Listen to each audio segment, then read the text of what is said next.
Mobile masala వారి 3 ముక్కల్లో చెప్పాలంటేలో IC-814 ఖాందార్ hijack గురించి తెలుసుకుందాం. విజయ్ వర్మ, నజీరుద్దీన్ షా, పంకజ్ కపూర్ వీళ్ళందరూ కలిసి నటించినటువంటి సినిమా ఇప్పుడు స్ట్రీమ్ అవుతోంది. మరి ఓటీటీలోకి వచ్చినటువంటి ఈ సిరీస్ గురించి 3 ముక్కల్లో చెప్పాలంటేలో ముందుగా మొదటి మాట కథలోకి వెళ్ళిపోవాలి.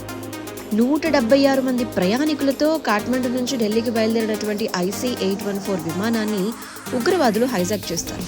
కెప్టెన్ తలపై తుపాకీ పెట్టి విమానాన్ని కాబూల్ తీసుకెళ్లమని చెప్పి బెదిరిస్తారు. మరి ఆ విమానం కాబూల్ చేరిందా లేదా? ఉగ్రవాదులు ఎందుకు విమానాన్ని హైజాక్ చేశారు? వారు చేసినటువంటి డిమాండ్స్ ఏంటి?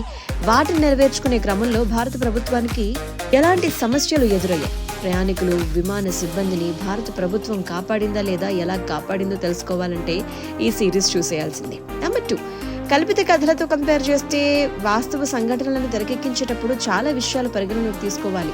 కథ, పాత్రలు, సంభాషణల్లో ఎంతవరకు స్వేచ్ఛ తీసుకోవచ్చు, వేటిని పరిహరించాలి, అప్పటి ప్రభుత్వాలు తీసుకున్న నిర్ణయాలకు భంగం వాటిల్లకుండా ఎలా చూపించాలి, ఇలాంటి ఎన్నో విషయాలుంటాయి.